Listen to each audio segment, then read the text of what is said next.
بسم الله الرحمن الرحيم صلى الله على سيدنا ومولانا محمد وعلى آله وصحبه أجمعين. We've looked at Imam al-Ghazali's breakdown, his typology of sorts of truthfulness. And we saw that he began with truthfulness concerning speech, and then truthfulness of intention, and then truthfulness of determination. الصدق في العزم. And now he's going to move on to his fourth, which is الصدق الرابع في الوفاء بالعزم. In other words, actually carrying through on one's determination. So clearly we make a distinction between something we intend to do if certain circumstances prevail. So if I inherit, I will give this to charity. And then the sidq of the actual following through on that determination, which is something distinct. فإن النفس قد تسخو بالعزم في الحال إذ لا مشقة في الوعد والعزم. The ego may feel generous and may be determined to be generous all of a sudden, since there's no hardship in making promises and forming determinations. والمؤنة فيه خفيفة, and this doesn't entail very much effort. فإذا حقت الحقائق وحصل التمكن هاجت الشهوات وانحلت العزيمة وغلبت الشهوات ولم يتفق الوفاء بالعزم وهذا يضاد الصدق فيه. But when the promise becomes a reality and one is actually in a position to make good on one's determination, desires make themselves manifest and the resolution dissolves, and one finds oneself no longer able to honor one's promise and determination, and this is the opposite of the state of truthfulness. And this again is part of his, in this section, essentially psychological exploration. During the month of Ramadan, some of you might have watched some of those community TV stations where people phone in pledges. I will build this cholera hospital in Yemen. I will pay $500 to Palestine, etc. And people call in all evening and they're all written down. And when it actually comes to push coming to shove, very often those people don't actually follow through on their pledges. So there's two determinations here, two ways of being sadiq. First of all, the easy bit, the determination to do something good, and then the harder bit, if one is actually called upon to follow through, the determination actually to do so. So this again is an indictment of how we are. ولذلك قال الله تعالى رجال صدقوا ما عاهدوا الله عليه. It's a Quranic verse. Men who are sadiq, men who are truthful towards that which they had pledged to God. فقد روي عن أنس أن عمه أنس بن النضر لم يشهد بدرا مع رسول الله صلى الله عليه وسلم. It's narrated on the authority of Anas, this is another Bukhari hadith, that his uncle Anas ibn al-Nadr hadn't attended the Battle of Badr with God's Messenger. فشق ذلك على قلبه, and this weighed heavily on his heart. وقال أول مشهد شهده رسول الله صلى الله عليه وسلم غبت عنه. And he said, the very first battle which the Holy Prophet attended, I was absent from. أما والله لئن أراني الله مشهدا مع رسول الله صلى الله عليه وسلم ليرين الله ما أصنع. And then he swore by Allah, if God causes me to witness a battle on the side of the Holy Prophet صلى الله عليه وسلم, God will then certainly see how I shall behave. فشهد أحدا في العام القابل. The next year he was present with the army at Uhud. فاستقبله سعد بن معاذ فقال يا أبا عمرو إلى أين. Then Sa'd bin Mu'adh, who was one of the heads of the Ansar, stood to him and said, O Abu Amr, where are you going? فقال واهن لريح الجنة. He said, I feel the fragrance of paradise. إني أجدها دون أحد. I find it wafting to me from the direction of Uhud. فقاتل حتى قتل, and he fought until he was slain. فوجد في جسده بضع وثمانون ما بين رمية وضربة وطعنة. And some 80 wounds were found on his body, some cuts, some marks of lances, some stabbing marks. فقالت أخته بنت النضر ما عرفت أخي إلا ببنانه. And his sister said, I was only able to recognize my brother because of his fingers. ونزلت هذه الآية رجال صدقوا ما عاهدوا الله عليه. And this verse was revealed, men who were truthful in that which they had pledged to God. So this was the moment of truth. The Quraysh were besieging Medina and would have wiped out the community of the Holy Prophet ﷺ with no mercy. And at that moment of truth, the uncle of Anas bin Malik radiallahu anh actually showed that he was a person of truth, a sadiq, and put his life on the line for the defense of the ummah and the community.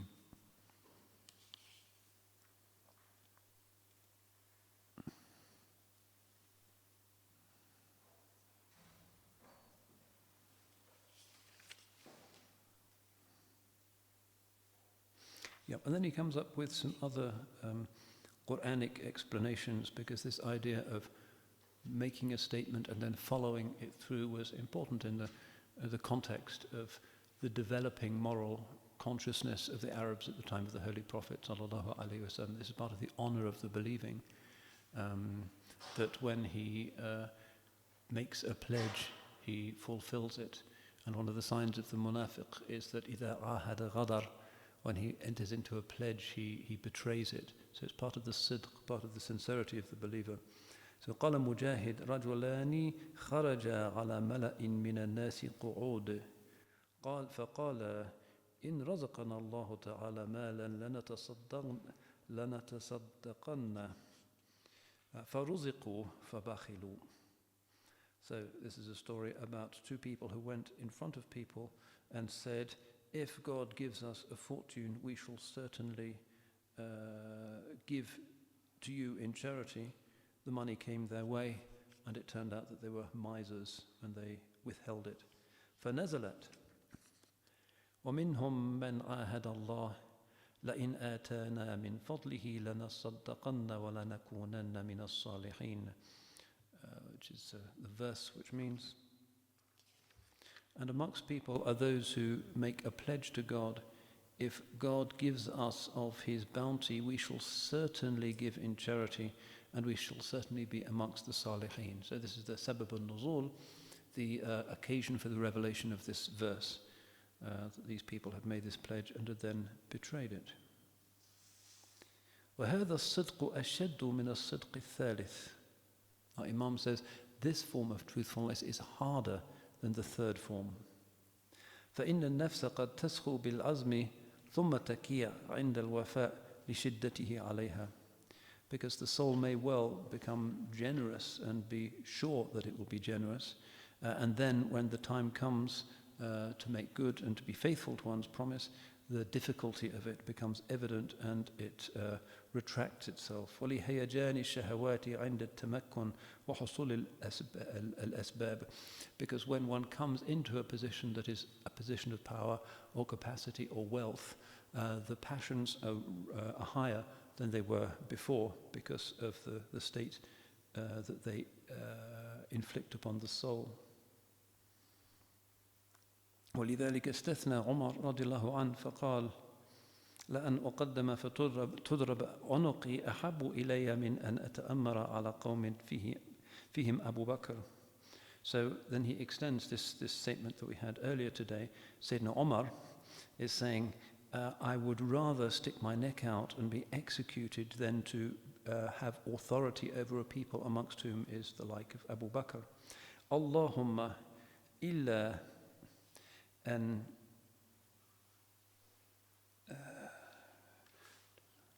إلا أن تسول لي نفسي عند القتل شيئا لا أجد الآن لأني لا آمن أن يثقل عليها ذلك فتتغير عن عزمها.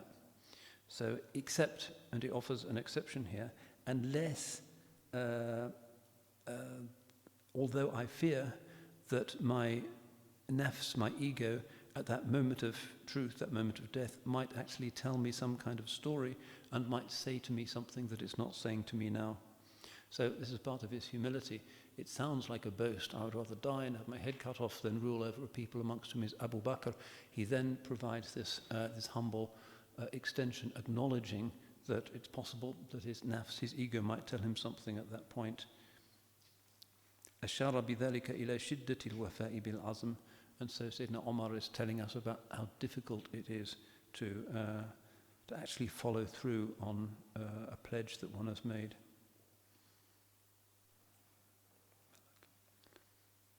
وقال أبو سعيد الخراز, so the great Sufi Abu Sa'id al-Kharraz said, رأيت في المنام كأن ملكين نزلا من السماء فقال لي, in a dream I saw two angels descending from heaven, and they said to me, ما الصدق?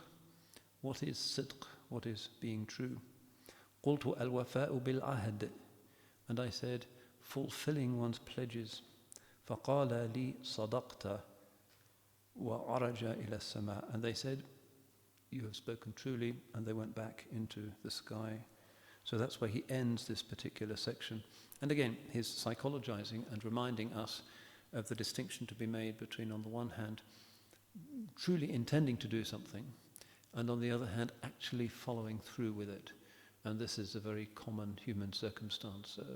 You could say it could happen at any time. Oh, if you arrive at such and such a time, I'll give you a lift to the station, or whatever it might be. And in practice, we don't actually do that. This is a daily weakness amongst human beings, breaking promises that we actually made in good faith.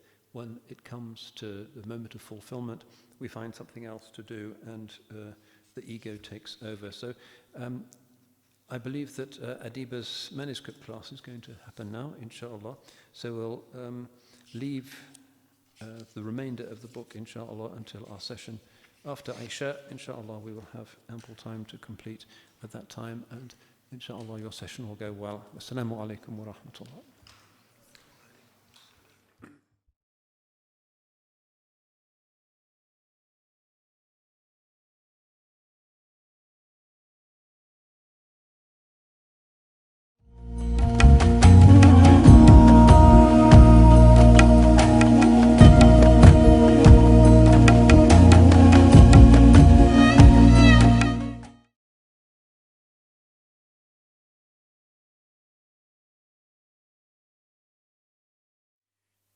بسم الله الرحمن الرحيم الحمد لله وكفى وسلام على عباده الذين اصطفى اللهم صل وسلم على هذا النبي المصطفى وعلى آله وصحبه وسلم.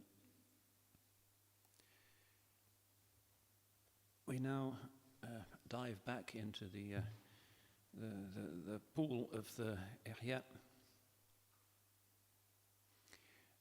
And as we do so, since the Imam's subject has been to do essentially with self-knowledge, ma'rifatun nafs, it's interesting to consider our susceptibility to the atmospherics of things. At-tabu as-salim sarraq, the Arab proverb says, this sound nature is a thief. In other words, to the extent that we are not buffered and veiled by the complexification of ambiguous motives and aspirations of the kind that we were discussing after the Aisha prayer yesterday, to the extent that we are sadiqeen, we are osmotic beings that are very tenderly responsive to the moment. It's difficult for human beings really to be detached, nor should we be detached, because we are created to be in engagement with one another, to know one another and to enrich one another. We are also created and indeed commanded to engage with the orders of nature in creation. Each one of these orders constitutes a particular type of divine sign. In other words, it is there in itself, in its majesty, with its lisan al-hal, testifying to its creator's unique power and wisdom. But it is also there for us. There is nothing in the heavens and the earth that does not have an aspect which is divinely willed, which is directed towards ourselves. And this multiplicity of the divine creation, the ways in which he speaks to our hearts through the extraordinary panorama of being, is something that reflects the potential receptivities of the human soul and is a reminder of its complexity. We've already looked at the verse, we shall show them our signs fil afaqi wa fi anfusihim, on the horizons and within themselves, until it becomes clear to them that it is the truth. There are the horizons and there are ourselves, outward and inward worlds. They can't be separated. There is microcosm and macrocosm, but there is, as it were, a cosmic symmetry and reciprocity that binds them. Everything is united by its status as being where the divine names, whichever single source and are interrelated and in harmony, are operative. So the universe speaks to us, and human civilization, to the extent that it wishes to continue to hear this speech, creates for itself cultures in which, despite the multiple ways in which we allow ourselves to be distracted and blunted, and our ears deafened to this cosmic symphony, can be maintained. This is the purpose of human culture, to create spaces and ways of expressing things that are not there directly in nature, but still recall to us what nature is recalling us to. That is to say, its symmetries that negate the foul supposition of randomness as the basis of being, its harmonies, its sheer multiplicity, the almost unbearable diversity of things. All of these are manifestations of the way in which the divine oneness, through the 99 names, is poured out into the almost indefinite pleroma of things. And all of this speaks to us with its lisan al-hal and its particular mute eloquence, and triggers a particular kind of response in the heart. Just as the eardrum is made up of a vast number of small buds that receive different frequencies and that can respond to rhythm and timbre and other subtleties of which the human ear is capable of receiving and responding, so also the human heart, in hearing the tasbih of creation, is able to respond to that in a wide, sometimes astonishingly rich variety of different ways. Humanity today is suffering a form of deafness. The bandwidth has been limited. The range of frequencies to which we are exposed and which we can receive is constantly limited, particularly due to the prevalence of technologically enabled artificialities in our built environment, in our lifestyle, in the things that we eat, in the attitudes that we evince. This is the paradox of modernity. In creating a cornucopia of new techniques, it in fact impoverishes the environment which is supposed to draw the best out of ourselves. We are shrinking thanks to the power of our equipment. The task, therefore, of the person who wishes to be in what the Imam is speaking of as a state of sidq, that is to say, a direct, mindful apprehension of things as they truly are in their divine nature, is therefore harder now than it's ever been in human history. We look, but we don't see. We listen, but we don't hear. أَمْ لَهُمْ آذَانٌ لَا يَسْمَعُونَ بِهَا. Do they have ears with which they do not hear? We're familiar with the sonorous passages right at the beginning of Surah Al-Baqarah, where Allah subhanahu wa ta'ala tells us that there are people who are summun, bukmun, umyun, deaf, dumb and blind. We also know that there are people who have been prevented from hearing the speech of God. وَلَقَدْ جَعَلْنَا عَلَى قُلُوبِ الَّذِينَ لَا يُؤْمِنُونَ بِالْآخِرَةِ أَكِنَّةً أَنْ يَفْقَهُوهُ وَفِي آذَانِهِمْ وَقْرًا. And this causes consternation sometimes amongst the commentators, the people of tafsir. Why should Allah have placed barriers on their hearing when surely He wishes them to hear? The books of tafsir in the Sunni tradition unravel this paradox with a customary elegance. But it is the case. Just as some people do not hear the word of Allah subhanahu wa ta'ala and just hear the talk of Abu Talib's orphan, so also there are some whose ears are filled with the medley of nature's harmonies or with the spectacular indicativity of traditional art or the sheer miraculous depth of the existence of the human other, and still do not hear that. They are tone deaf. That is not the nature of man, nor is it his intended purpose. We are created to be sadiqeen, people of sidq, people who are true parts of the world that is created in truth. This is our Adamic and our even nature. But we have stumbled because there is within us a certain substrate within the human consciousness that takes a perverse pleasure in not hearing. Doesn't really make sense. It's like choosing not to hear the dinner bell when you're really hungry because you have got some other thing in mind that you think will be even more pleasurable, even though the metabolism at that point needs food. But Allah subhanahu wa ta'ala's endless summons to mankind is increasingly today not being heard.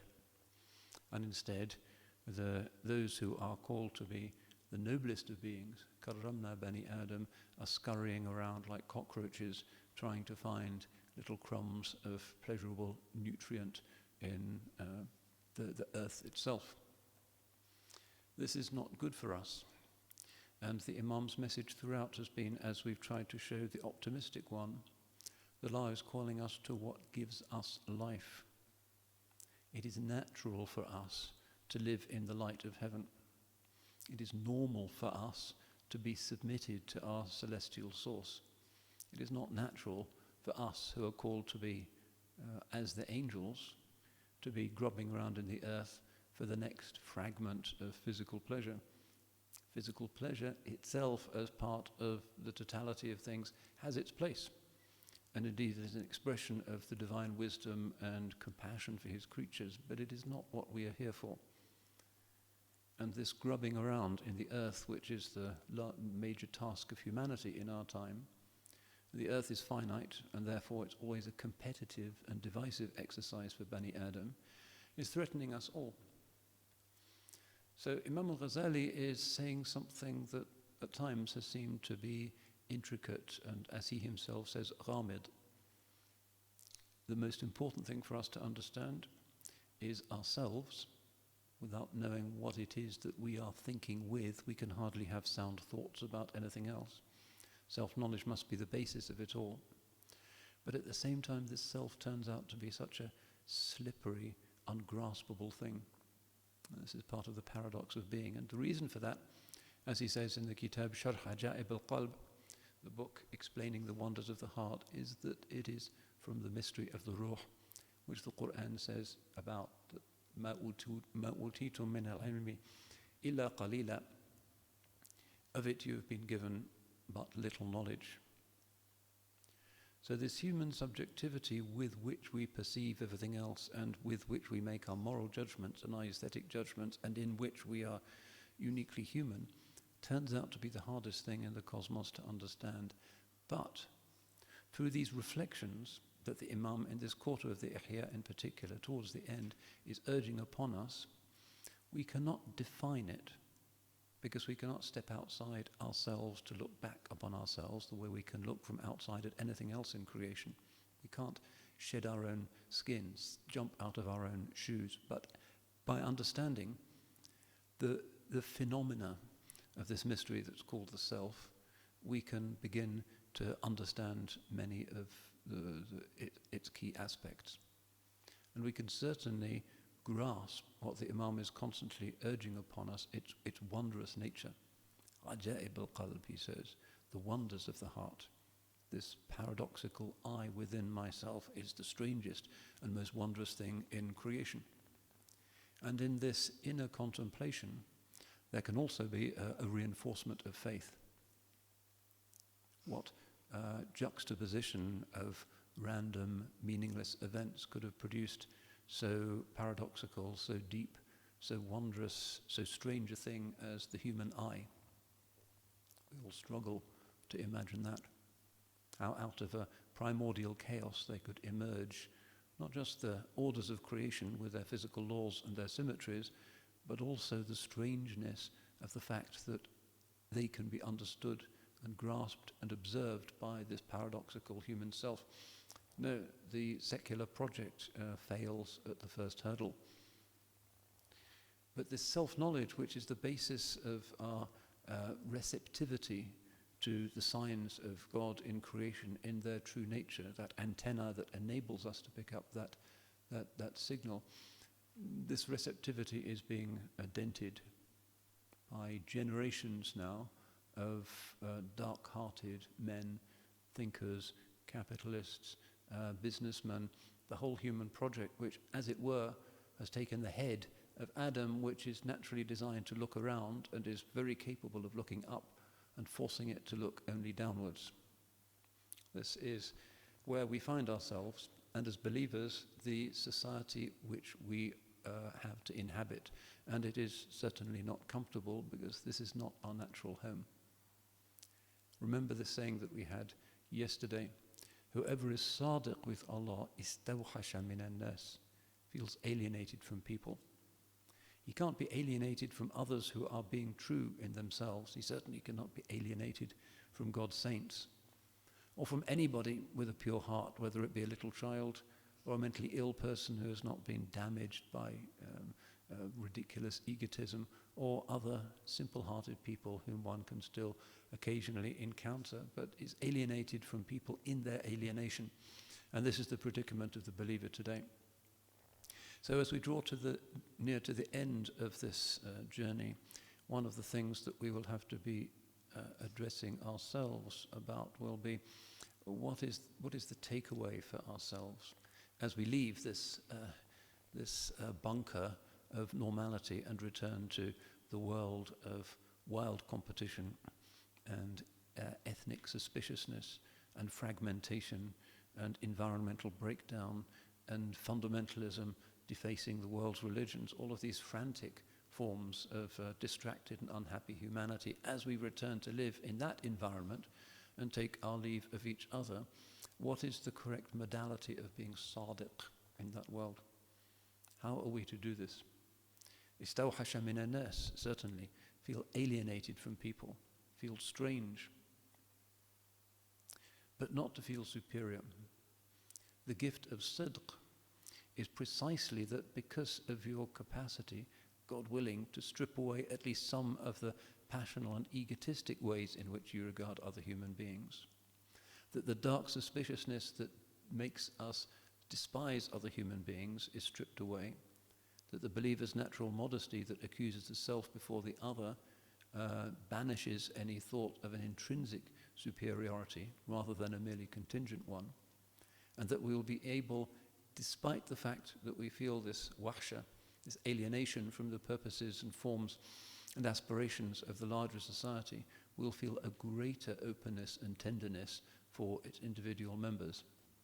That is going to be the challenge for us. In other words, if we are osmotic beings, if our self is sarraq, a thief, how do we move in those circles, in the place of worship, in the place of commerce, in the place of work, in the place of study, and not simply be vampirized by those predatory human impulses which have been sanctified as normality? How do we continue this sidq, this straightness, this open-heartedness in a world which hardly values it and which takes advantage of people who are seemingly naive? How are we to deal with the prophetic akhlaq, which seem to indicate a certain tenderness? I always thought somebody could write a remarkable book about all of those times in the seerah and the hadith when the Holy Prophet was recorded as having been in tears. It's an interesting, almost one of his khasa'is, alayhi salatu wasalam. Do we think of earlier prophets as having been in tears? Is that recorded of them? Founders of other religions as having been in tears? But this is common in the seerah. He has a particular tender-heartedness which would repay study. And this virtue of hayat, which we also looked at, this bashfulness, this shyness, this refusal of any kind of egotistic aggression. كان رسول الله صلى الله عليه وسلم أشد حياء من البكر في خدرها. It was said of him sallallahu alayhi wasallam that he was more shy than a virgin in her tent. Ancient Arabian image for extreme bashfulness. And this is how he was sallallahu alayhi wasallam, despite his unmistakable virility and his success in changing the story of his people. How is that particular aspect of Muslimness to thrive in the acerbic, cynical and exploitative environment of modern turbo-capitalism and a popular culture in which being cool and hip is everything, and being sadiq is a principle that is hardly referred. It is not going to be easy, but perhaps one lesson that we can begin to think about as these classes wind down is that the condition of the sadiq human being in this time, that is to say the person who, like everybody else, needs to go shopping, needs to get around, needs to use airports, and is surrounded by the crowds of grazers who are just looking for Starbucks or assessing one another, checking each other out, looking at their clothes, sniffing the air to see who bought what in the duty-free. It's a cruel generalization, but very often this can seem to be the primary purpose, to see how we can engage with them, not in a spirit of arrogance, but in a spirit of service. Because the Holy Prophet ﷺ did not adopt an arrogant tone with his people, despite their attitude to him, but instead simply wanted to help them. So to be sadiq, in other words, to see through all of the dross and to see what is important, to see that there is gold in every heart, despite the fact that society doesn't know what to do with it, that sees the best in every situation, and is suspicious of seeing the worst, fearing that that seeing of the worst might come from the lower part of what we are, from our envy, from our arrogance, from our anger, from those aspects which we rightly despise. This capacity of the sadiq to look and to see what is true and where there is sidq should be something that gives us a new modality of being amongst the unbelievers. That is to say, to switch from an attitude of blame, recrimination, and triumphalism, and towards this attitude of service and the recognition of common humanity. Is not the principle of da'wah itself the clearest affirmation of the fact that we are a single humanity? What would be the purpose of calling others if we do not think that they could be servants of Allah subhanahu wa ta'ala if they are not of our own kind?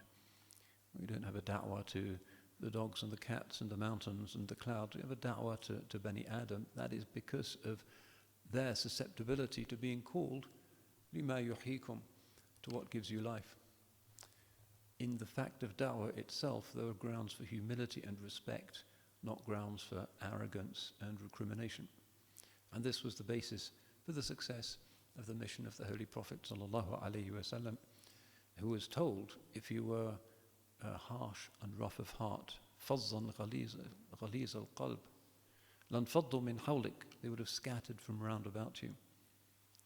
So much religious discourse today, precisely at this point in human history when human beings most need to hear about truth and most need to have somebody explaining how to lift up their heads rather than looking down all of their lives. So much of it is in fact to do with recrimination, to do with insecurity, to do with blame. But the person who is sadiq, who's not really interested in how people might respond, but only in calling them It's not really interested in what Abu Lahab is saying and Abu Jahl is saying and Abu Sufyan is saying. Doesn't really receive that, but is simply looking to the purpose in view and the Adamic perfection, which is the summons addressed to everybody. This person is not going to reciprocate their adha. Wasbir ala adahum. The Holy Prophet is told us, put up with their rubbish. And when it's necessary, just to leave them alone. وَهْجُرْهُمْ هَجْرًا جَمِيلًا. Renounce them or leave them in a way that is beautiful. In other words, not stomping off in a storm of self-righteous contempt, but in a gracious way. وَعِبَادُ الرَّحْمَنِ الَّذِينَ يَمْشُونَ عَلَى الْأَرْضِ هَوْنًا وَإِذَا خَاطَبَهُمُ الْجَاهِلُونَ قَالُوا سَلَامًا. The servants of the Rahman, the All-Merciful, are those who walk gently upon the earth and who, when the ignorant address them, respond peace. Is this how the Ummah is currently comporting itself regarding other Ummahs? Probably not. Either we find slavish submission and imitation, or we find furious vituperation and extermination. There is a profound imbalance. But to say salam, or to renounce inappropriate things in a beautiful way, this is the historic way of the Ummah, but it is not the way that many of us are today choosing. So to be sadiq is to be true, to be sincere, to recognize what is important, and to see through to the human reality of the other. So, and the second implication of this, and again Imam al-Ghazali is keen to point this out, is that when you come to understand the self, and often this process takes place through a coming to understand others, because yadullahi ma'al jama'ah, Allah's hand is above the community and people who are together and engage with others, even if only implicitly, have generally a better understanding of themselves. They become more aware of their body language, and we're more self-conscious when we're with others generally. That can have a positive as well as a negative aspect.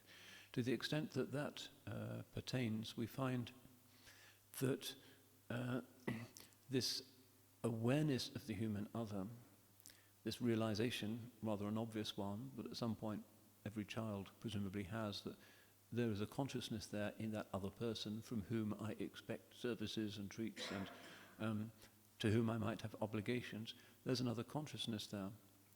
That this enables us to empathize in a way that relativizes the forms of blame that we might heap upon them if we're just judging their outward form or their actions.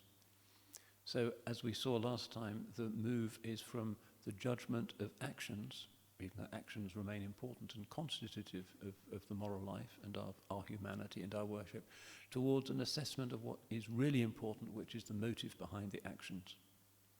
And that's where da'wah becomes interesting, where the Muslims says not just what is that person doing, but what are the factors that gave that person that particular natural intention that seems to be underlying those actions.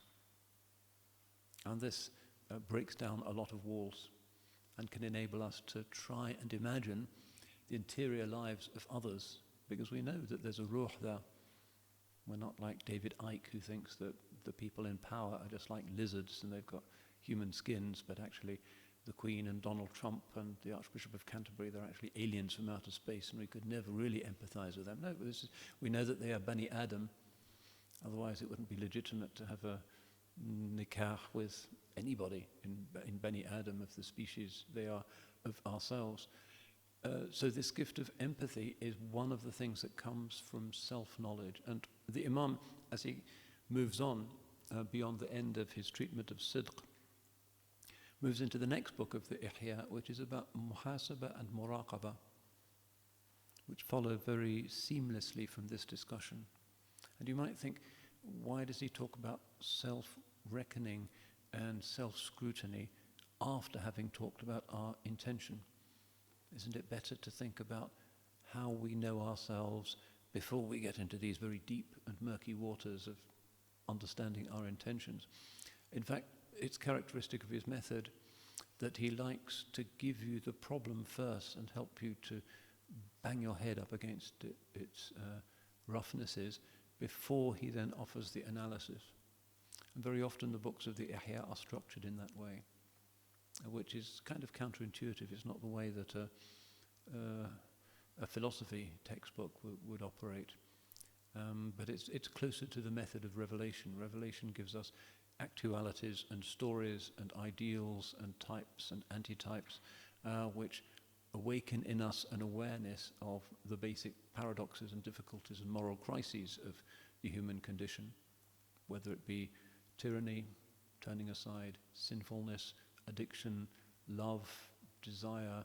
All of those great human concepts are there in Revelation in the context of stories rather than the context of abstract ethical theory, but then we get to think about them. And so it is very often in the Ihya. And these two books are paired in a certain way. And then he goes on to talk about tafakkur, meditation, thinking, reflection, particularly the kind of spiritual contemplative reflection, rather than just treating the brain as a kind of meat computer that solves equations, but real contemplation which engages the deeper, more mysterious aspect of our humanity. So meditation, contemplation, as well as just mentation. So we need to remember that we'll reach the end of the book, but there is more. And the Ihya is best studied as a whole, even though it's a formidably long text, but he does take us in this very structured journey from outward to inward, back to outward again, and constantly sprinkling like a shower of gold these Quranic verses everywhere. Part of the gift of the Ihya is that it alerts you to the universal applicability of God's book. Look at all of these subjects that he talks about in the Ihya, from knowledge to death, the great journey of the conscious, responsible human soul itself. And in each of these chapters, the wonders of the heart, the courtesies of travel, the adab of prayer, whatever it might be, is always able to come up with a superabundance of Quranic quotations at the beginning. And this is the mark of one of the classics of our civilization. And you find it in many other books which rise above the merely descriptive or the reiterative or the commentaries and actually try and get to the heart of things. And the books of Muhyiddin ibn Arabi are another example. They are characteristically rooted in the author's direct experience of the greatness and the relevance and the ubiquity of the Quranic speech.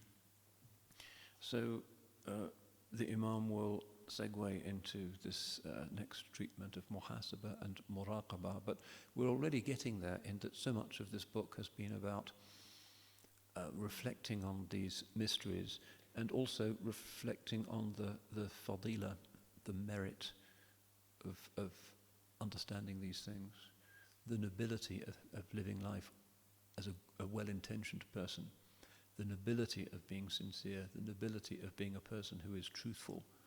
This is about the aristocratic capacity of human beings, the only biped on the planet.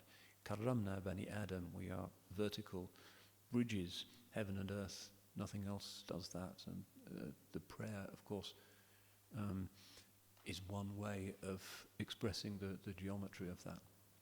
So one thing that in these last couple of days we might want to start asking ourselves about is what happens when the atmospherics of this place and this sohbah and this rediscovery of the delight of faithful fellowship is suddenly stripped away and we're back in the airport with bronzed tourists heading back to their jobs in London or wherever, and we're out of this pool and flapping around like fish that have been taken out of water. And what is our survival strategy? Well, self-knowledge is always helpful because it gives us a sense of priorities, But these deeper lessons, that is to say, always looking at creation with the eye of compassion, trying to understand why they do certain things, and not just blaming them as ignorant barbarians,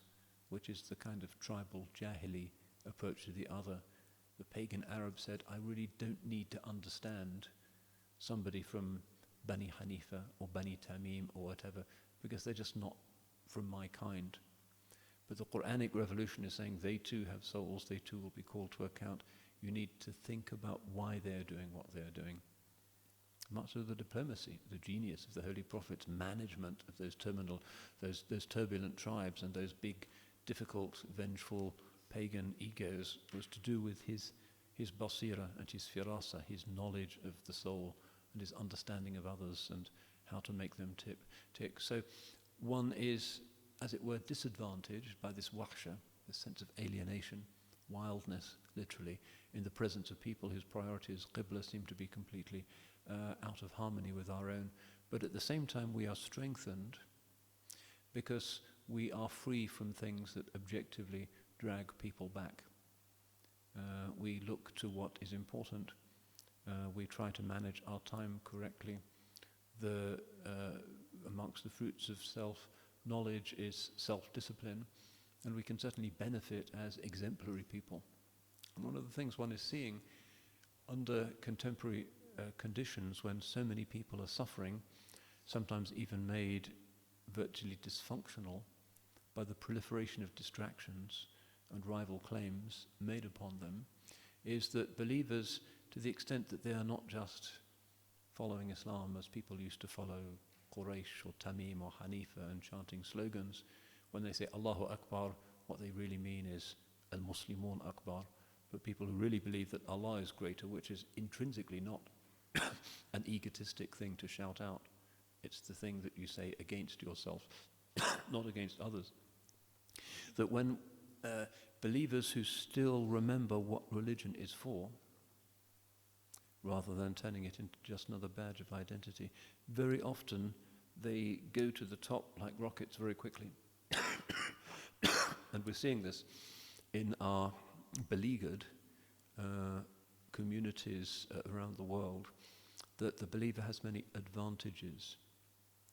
To think about your intentions and why you're doing things is a major advantage in life, in relationships, in the workplace, in dealing with other people. It's vital. The secular mindset will call it mindfulness, but they are basically extracting things out of Buddhistic and other traditions that they've stripped of the possibility of ritual, the possibility of prayer, the possibility of an aesthetic richness, and turned into a kind of clinical counseling tool.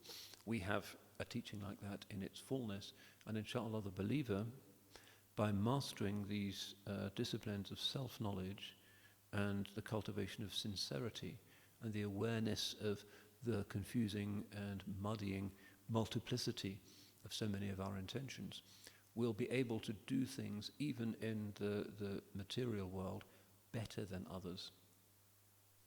An example before we close. Just before the fasting month of Ramadan, at my university, the Muslim students asked me to say a few words about whether there was a way around this 18, 19-hour fast. For Muslim students who had invested considerable personal and parental energy and time and finance in studying medicine, chemistry, engineering, whatever, but seem to be now religiously at a disadvantage because the exams are long, the days are long, blood sugar levels run slow, concentration is difficult. There isn't a dispensation for them, and they ploughed on regardless, and actually the results that we got were extremely good.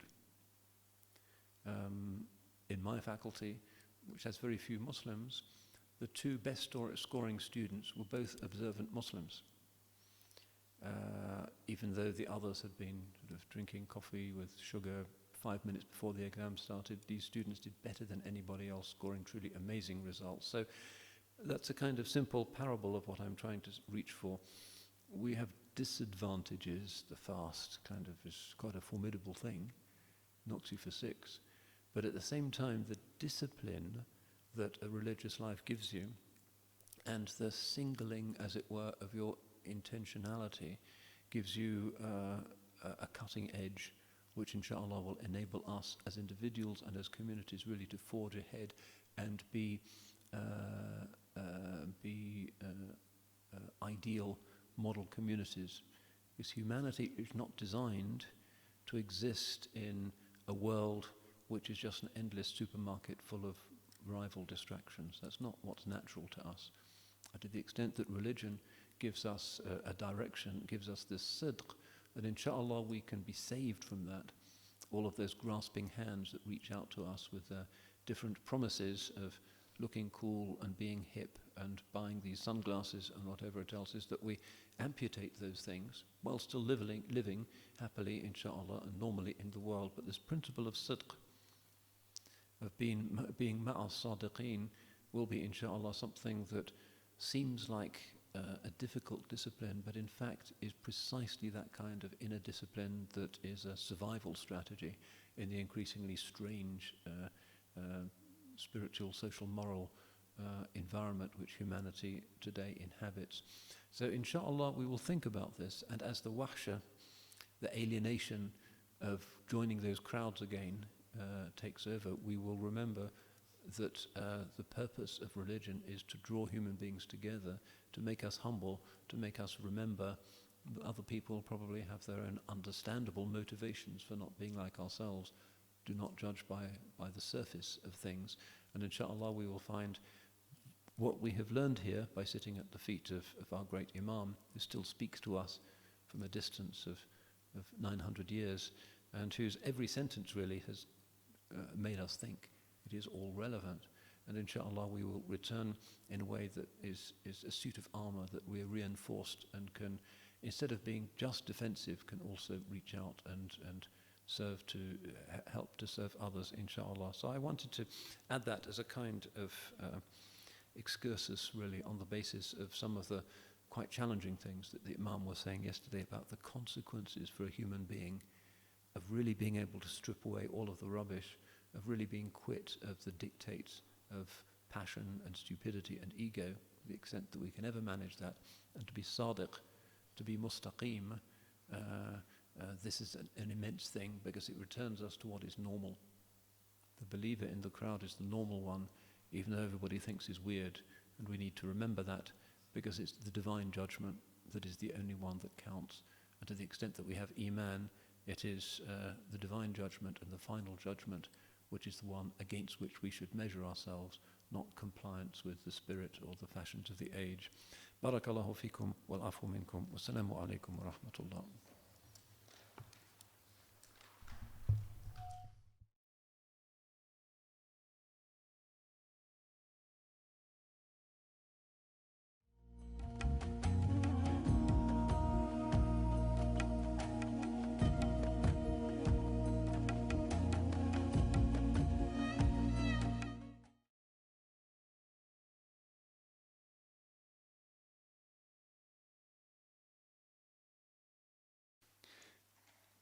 We're now moving into the final, actually quite long chapter of the book of Intention, Sincerity and Truthfulness, where he, having given us his explanation, his increasingly subtle explanation of the merit of sidq, embarks on not one definition, but a set of definitions. And we've already seen that sidq is a slippery, difficult term to translate into English, and the fact that he here gives 6 different senses of sidq indicates that there is no straightforward, unified way of defining it. So he says, بيان حقيقة الصدق ومعناه ومراتبه. An exposition of the true nature of sidq, being true, its meaning and its degrees. اعلم أن لفظ الصدق يستعمل في 6 معان. Know that the word sidq is used in reference to 6 different concepts. صدق في القول, which is speaking truthfully. صدق في النية والإرادة, being truthful in one's intention and purpose. وصدق في العزم, being truthful in one's determination. وصدق في الوفاء بالعزم, being truthful in carrying out the things that one determines to do. وصدق في العمل, صدق in what one does. وصدق في تحقيق مقامات الدين كلها, and a truthfulness, a being truthful in achieving all of the degrees and dimensions of the religion.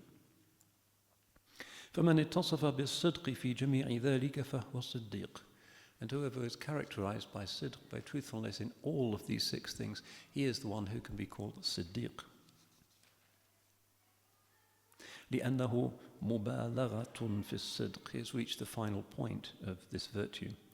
ثم هم أيضا على درجات. ومن كان له حظ في الصدق في شيء من الجملة فهو الصادق بالإضافة إلى ما فيه صدقه. And then the others are in different degrees. Whoever has one or a combination of these different dimensions of sidq, he is considered to be not siddiq, but sadiq, that is to say, a truthful person with relation to that particular dimension of the concept. So for the rest of the chapter, he's going to go through these 6 dimensions of being true, of sidq, in some detail. الصدق الأول صدق اللسان. The first way of being true is speaking truly, literally the truthfulness of the tongue. وذلك لا يكون إلا في الإخبار, and this can only happen when conveying information. أو فيما يتضمن الإخبار وينبه عليه, or in doing something that conveys information or alludes to it. والخبر إما أن يتعلق بالماضي أو بالمستقبل. A piece of information is something that relates to the past or to the present as it moves into the future. وفيه يدخل الوفاء بالوعد والخلف فيه. One aspect of this is keeping one's promises or failing to keep them. وحق على كل عبد أن يحفظ ألفاظه. And it is the duty of every servant of God to be careful about his utterances. فلا يتكلم إلا بالصدق, and to speak only truthfully. وهذا هو أشهر أنواع الصدق وأظهرها, and this is the most famous and the most obvious aspect of صدق. فمن حفظ لسانه عن الإخبار عن الأشياء على خلاف ما هي عليه فهو الصادق. So whoever restrains himself, guards his tongue from conveying information about things in a way other than one that conveys an accurate description, this person who conserves his tongue is the Sadiq. And he's going to spend some time talking about this, and elsewhere in the Ihya he talks about lying and hypocrisy and other afat al-lisan. Here's a whole chapter on the failings or the defects of the tongue, but he's going to get back to it here partly because he has to provide a complete coverage since he's talking about the other aspects of sidq as well, the more, as it were, non-verbal ways of being true. And it also, as we'll see, raises some practical issues because so much of what we do, how we express ourselves, how we engage with the world as human beings is through the mouth, is through what we say.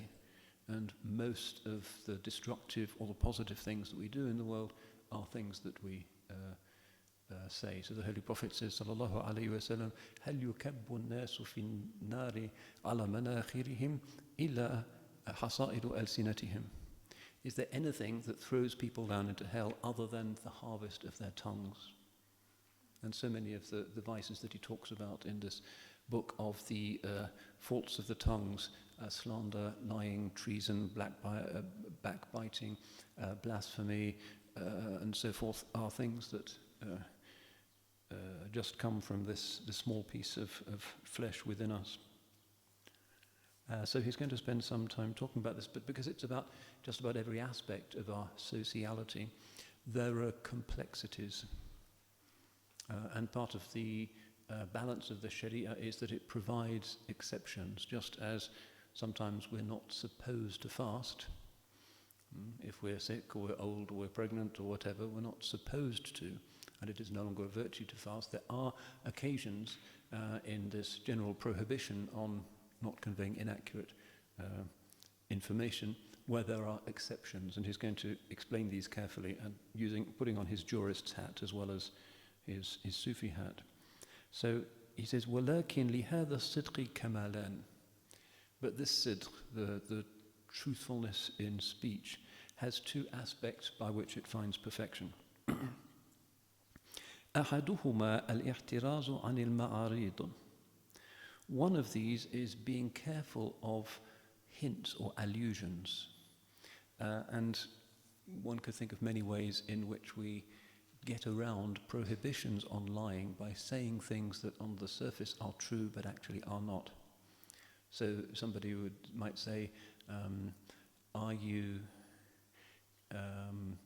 coming to my wedding? And then you think probably you won't be able to come. You say, well, it sounds like such a great event, or there'll be a lot of interesting people there, and I'm sure it'll be fantastic, or some way of getting around indicating the fact that actually you're not intending to go, or saying that you will go with the intention of not intending to go, which is a sin. So one of the things human beings do is to find ways of fudging their responses that conveys the impression of a yes or a no, whereas in fact the reality of the intention is otherwise.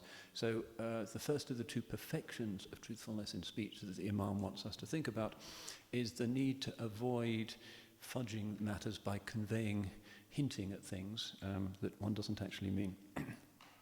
فقد قيل في المعاريض مندوحة عن الكذب. In hints there is an entrance point or something that leads on to lying. وذلك لأنها تقوم مقام الكذب. And that's because such an utterance actually takes the place of a lie. It is performing the function of a lie, even if it isn't formally in itself a lie. إذ المحظور من الكذب تفهيم الشيء على خلاف ما هو عليه في نفس. Since what's prohibited, the reason why lying is prohibited, is to convey an understanding about something that is other than what it is in itself. إلا أن ذلك مما تمص إليه الحاجة. But sometimes there are circumstances where there is a need for this. وتقتضيه المصلحة في بعض الأحوال. In some circumstances, one's interests and the interests of society and others actually require one to speak in a slightly elusive way. وفي تأديب الصبيان ومن يجري مجراهم. So for instance, in disciplining children, are you going to come with us to see Auntie G? It'll be really wonderful. It will be wonderful in a certain way, but it may be necessary in order to get the kids into the car. But if you actually told them it's going to be really boring and it's only old folks, and then it's not going to work. So there are many circumstances. The Imam, in this sort of moderate, decent Islamic way, recognizes sometimes we have to be economical with the truth without actually being untruthful. وفي الحذر عن الظلمة. And in staying clear of the clutches of wrongdoers and tyrants. وفي قتال الأعداء والاحتراز عن اطلاعهم على أسرار الملك. And in fighting enemies, sometimes it's necessary to say things that are actually deceitful. And in finding ways of keeping them from discovering the secrets of one's country. Now that's, I guess, what MI5 do. Do they ever say anything that's true? Probably not. It's all spin and confusion and disinformation. Black ops. فمن اضطر إلى شيء من ذلك فصدقه فيه أن يكون نطقه فيه لله تعالى فيما يأمر الحق به ويقتضيه الدين. And if somebody is compelled to one of these devices, then his truthfulness therein, his way of retaining the virtue of sidq, is that what he says should be for the intention of pleasing God in terms of what God himself commands and religion requires. In other words, if you're saying something elusive that is possibly misunderstood, it must be there to serve a recognized virtue or the interests of religion. فَإِذَا نَطَقَ بِهِ فَهُوَ الصَّادِقُ. And if he does indeed say such a thing, he is still considered to be a sadiq human being. So for instance, if you're deceiving the enemy, so that during the Second World War they tried to get the Germans to think that the Sicily landings weren't going to happen in Sicily, but they were going to land in Greece, and so they told a pack of lies over the radio for months and months, so the Germans moved their whatever divisions to Greece. All of it was lying. But somebody who does such a thing, if the struggle is a legitimate one for truth and virtue, is still considered to be sadiq, still considered to be a truthful person. He's not considered to, it's not considered to attract the vice of mendaciousness or lying. فهو صادق. وإن كان كلامه مفهما غير ما هو عليه. Even if his words convey an opposite impression to the facts. لأن الصدق ما أريد لذاته بل للدلالة على الحق والدعاء إليه. Because the function of truthfulness is to point to the truth, al-haq, in other words, to serve the greater truth and to invite people to it. فَلَا يُنْظَرُ إِلَى صُورَتِهِ بَلْ إِلَى مَعْنَاهُ. One does not look at its outward form, but at the deep nature of it. So this is where the sort of theologian's understanding of intentionality becomes clear. Here it's the intention, the niyyah, that determines the virtue. Now the Imam is obviously aware that this could be shaky ground sometimes, and also that these are very frequent situations for human beings. It might be unusual for us to spend a day without having to say something to please somebody, to get around something rightly or wrongly. This is a very common human moral predicament. So he's going to spend a bit of time trying to theorize it out, even though very often the judgment will have to be made on an intuitive case-by-case basis. نعم في مثل هذا الموضع ينبغي أن يعدل إلى المعاريض ما وجد إليه سبيلا. كان رسول الله صلى الله عليه وسلم إذا توجه إلى سفر ور غيره. So he says, yes, in such circumstances, it is appropriate to use forms of speech that are not directly true, if one can find appropriate ones. So the Holy Prophet ﷺ, when he was going on a journey, used to speak about somebody else going on a journey. Why did he do that? وَذَلِكَ كَيْ لَا يَنْتَهِيَ الْخَبَرُ إِلَى الْأَعْدَاءِ فَيُقْصَدْ. So that the news that he was going to travel and be vulnerable wouldn't get to the ears of his enemies and they might try to kill him. وَلَيْسَ هَذَا مِنَ الْكَذِبِ فِي شَيْءٍ. And this has nothing to do with lying. قال رسول الله صلى الله عليه وسلم ليس بكذاب من أصلح بين اثنين فقال خيرا أو نما خيرا. That's in Bukhari, it's a hadith. The Holy Prophet says صلى الله عليه وسلم, somebody who reconciles two people or says something that leads to good or supports good is not considered to be a kadhab, a liar. And here again, the pragmatism of the religion is discernible. But again, even though this is a hadith, lying for reconciliation is not a lie. And you can imagine circumstances in which that is the case quite easily.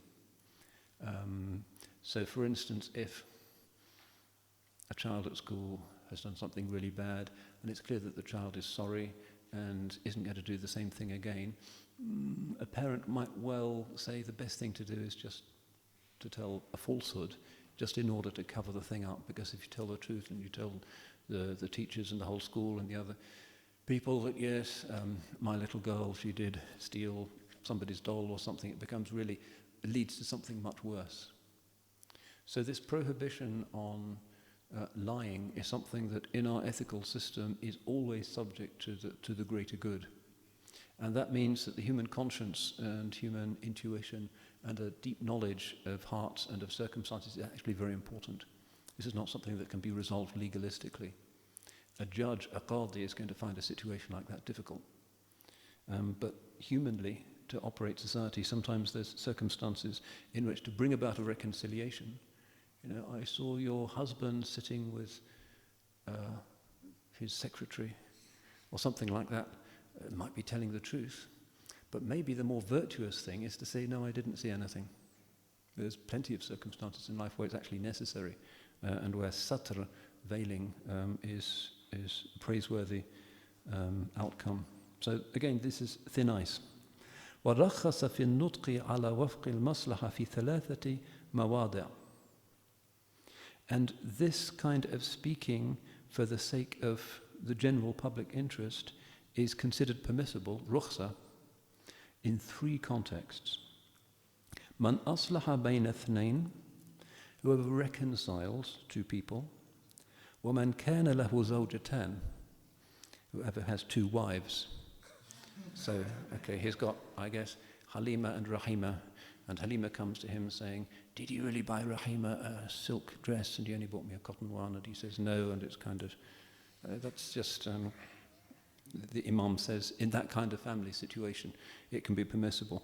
And it's also generally permissible, and there in hadith, that for the sake of a marital reconciliation, it's permissible for a wife to tell things to her husband sometimes that are not strictly true, just in order to keep the show on the road, because marriage is difficult, and sometimes truth is bitter and hard to bear. Even, for instance, the Holy Prophet allowed a wife to take her husband's money if he was being mean and wasn't financing her properly, and that's not considered to be theft. So there's, again, in our very pragmatic ethical system, these exceptions are recognized. Otherwise, catastrophes can follow, because there's a lot of stuff that does need to be suppressed. And sometimes the only way to suppress it is just to say something that makes it look as if it didn't happen. And this is part of wisdom. And sometimes puritanical believers can misunderstand and cause disasters.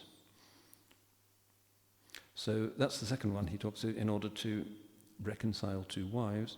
وَمَنْ كَانَ فِي مَصَالِحِ الْحَرْبِ, and in the interests of war. Al-harbu khida, war is deceit. And the first victim of war is always truth, and sometimes it has to be thus, that you certainly don't want to be truthful in telling your enemy what your intentions are. On the contrary, you want him to swallow as many lies as possible. So it turns out to be an interesting discussion, this first question of sidq, this first type of sidq bil lisan. The truthful person is not necessarily always the person who just regurgitates facts without considering the implications of what he or she says. وَالصِّدْقُ هَا هُنَا يَتَحَوَّلُ إِلَى النِّيَّةِ. So in this context, sidq is based on the intention behind what we say. فَلَا يُرَاعَ فِيهِ إِلَّا صِدْقُ النِّيَّةِ وَإِرَادَةُ الْخَيْرِ. The only absolute principle that one has to maintain is that one's niyyah, one's intention, should be truthful, and that one should wish for good to come out of things. فَمَهُمَا صَحَّ قَصْدُهُ وَصَدَقَتْ نِيَّتُهُ وَتَجَرَّدَتْ لِلْخَيْرِ إِرَادَتُهُ كَانَ صَادِقًا وَصِدِّيقًا كَيْفَمَا كَانَ لَفْظُهُ. So whoever's intention is pure, and whoever's purpose is righteous, and whose wish is only and solely to serve the greater good, he is still considered to be sadiq or siddiq, even if the form of his word seems to indicate something else. So the Holy Prophet says, لَيْسَ الْكَذَّابُ مَنْ يُصْلِحُ بَيْنَ النَّاسِ. The liar is not somebody who says something in order to reconcile people. Now, in a court of law, you're under oath, you can't actually do that. But in very many social situations, there's justification for it. Just often, most usually in order to cover the faults of others and to protect them. ثُمَّ التَّعْرِيضُ فِيهِ أَوْلَى. In this kind of situation, it is better to use some kind of form of expression that's a circumlocution that indicates something, rather than just to tell something that's an outright falsehood. وَطَرِيقُهُ مَا حُكِيَ عَنْ بَعْضِهِمْ أَنَّهُ كَانَ يَطْلُبُهُ بَعْضُ الظَّلَمَةِ. And the way to do this is indicated, he gives an example of a scholar who was sought out by a tyrannous ruler, وَهُوَ فِي دَارِهِ.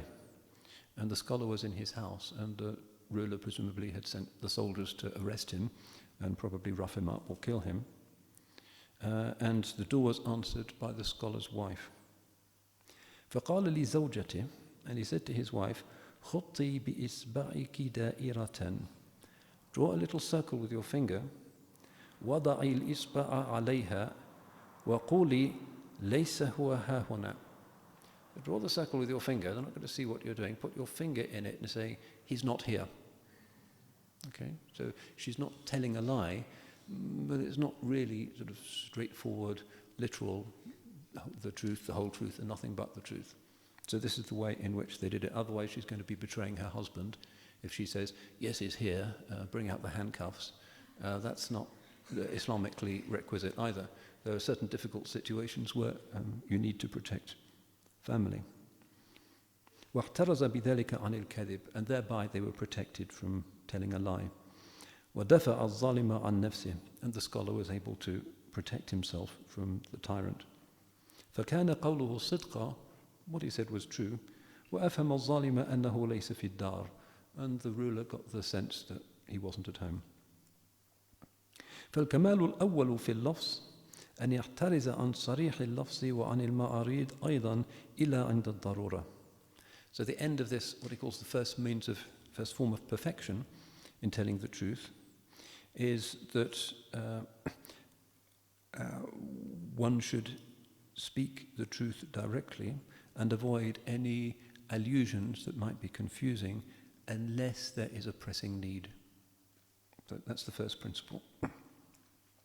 Well, Kamal al-Thani, the second form of perfection in this virtue of telling the truth, أن يراعي معنى الصدق في ألفاظه التي يناجي بها ربه عز وجل. It's another interesting thought, that he should work to protect the essence of being truthful in the phrases that he uses in speaking intimately to his Lord. In other words, when you say things to God, you have to be truthful in what you say to God. كقوله وجهت وجهي للذي فطر السماوات والأرض. So when he says, I direct my face to he who created the heavens and the earth, might say that at the beginning of the prayer. فإن قلبه إن كان منصرفا عن الله تعالى مشغولا بأماني الدنيا وشهواتها فهو كاذب. But he may be saying that, but his heart may be full of hopes and aspirations and dreams about this world and its desires. In that situation, he's lying. So he's saying to God, I direct my face to you, my creator. But in fact, the reality of him is that he's thinking about everything but God. So this is another violation of the principle of sidq that the Imam wants us to consider. وَكَقَوْلِهِ إِيَّاكَ نَعْبُدُ وَإِيَّاكَ نَسْتَعِينُ. We might say that, but not actually mean it. وَقَوْلِهِ أَنَا عَبْدُ اللَّهِ. And somebody might say, I'm Abdullah, that's my name, I'm Allah's slave. فإنه إذا لم يتصف بحقيقة العبودية وكان له مطلب سوى الله. So he might be called Abdullah, Allah's slave, but he might not have any of the qualities of slaveness in him, and his basic purpose in life might be for other than Allah. لم يكن كلامه صدقا. He's not telling the truth. ولو طولب يوم القيامة بالصدق في قوله أنا عبد الله لا عجز عن تحقيقه. If on the day of judgment he's called to account for how he lived up to this claim that he made about himself, I'm Abdullah, he's not able to demonstrate that that was how he had been. فإنه إن كان عبدا لنفسه أو عبدا لدنياه أو عبدا لشهواته لم يكن صادقا في قوله. Because if he'd actually been the slave of his ego, or the slave of the world, or the slave of his own desires, he was simply not telling the truth when he called himself Abdullah. So this is another concern that the scrupulous conscience of the Imam has. وَكُلُّ مَا تَقَيَّدَ الْعَبْدُ بِهِ فَهُوَ عَبْدُ اللَّهِ. Everything that we are attached to, we are in servitude to. قال نبينا صلى الله عليه وسلم تعس عبد الدينار وتعس عبد الدرهم وعبد الحلة وعبد الخميصة. This is another Bukhari hadith. Holy Prophet says, sallallahu alayhi wasallam says, wretched is the slave of the dinar, wretched is the slave of the dirham, and the slave of the gown, and the slave of the long shirt. سَمَّا كُلَّ مَنْ تَقَيَّدَ قَلْبُهُ بِشَيْءٍ عَبْدَ اللَّهِ. And here he is calling people who are attached to those things slaves of those things. وإنما العبد الحق لله تعالى من عتق أولا عن غير الله تعالى. من عتق أولا عن غير الله تعالى.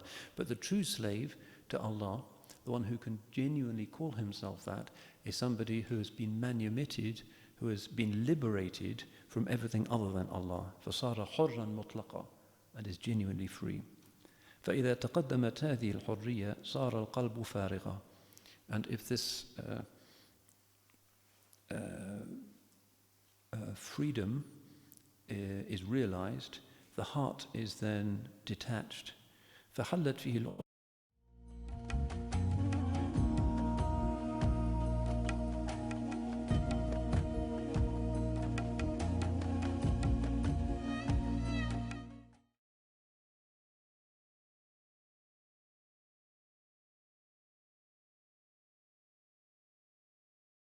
بسم الله الرحمن الرحيم. يا مفتح الأبواب افتح لنا خير الباب.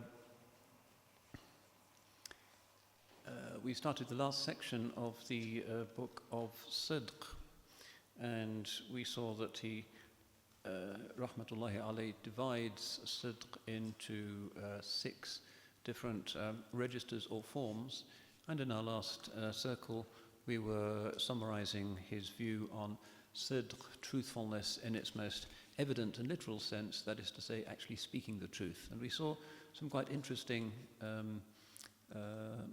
moral discussions about when it is necessary, when it is sometimes inappropriate to speak the direct truth. And it's an interesting moment in Islamic ethics and reminds us of the overall purpose of the book that we're studying, which is that Islam is about the interior realities, of which the external forms are the epiphenomena, but still the internal realities cannot abrogate the external commandments and prohibitions to the extent that these are centrally commanded. So we're moving on to the second now, الصدق الثاني في النية والإرادة. The second truthfulness is in intention and purpose. ويرجع ذلك إلى الإخلاص, and this essentially goes back to the question of ikhlas or sincerity. وهو أن لا يكون له باعث في الحركات والسكنات إلا الله تعالى. And this is that one should have no motivator in one's times of movement or stillness except God himself. فإن مازجه شوب من حظوظ النفس بطل صدق النية. And if some contaminant from the ego's inclinations should pollute it or be mingled with it, then the truthfulness of the intention is invalidated. وصاحبه يجوز أن يسمى كاذبا. And such a person can legitimately be called a liar or an untruthful person. كما روينا في فضيلة الإخلاص من حديث الثلاثة حين يسأل العالم ما عملت فيما علمت فقال فعلت كذا وكذا فقال الله تعالى كذبت بل أردت أن يقال فلان عالم. This is a hadith in Sahih Muslim. A scholar is asked, this is at the end of time, how did you act according to what you knew? And he said, I did this, that, and the other. And God says to him, you are lying. You simply intended that it should be said that so-and-so was a scholar. So this is exactly the point about sidq an-niyya, backed up by this hadith. فإنه لم يكذبه ولم يقل له لم تعمل ولكن كذبه في إرادته ونيته. So this person is not a liar in what he's saying. He did indeed accomplish those various achievements which he listed as consequences of his knowledge. He's not a liar in that, but is a liar in his inward intention and his purpose. وقد قال بعضهم الصدق صحة التوجه إلى القصد. It's sometimes said that sidq is sound orientation towards one's purpose. So purposiveness, sincere, single-hearted directedness towards achieving a goal. وكذلك قول الله تعالى والله يشهد أن المنافقين إِنَّ الْمُنَافِقِينَ لَكَاذِبُونَ. And God bears witness that the hypocrites are liars.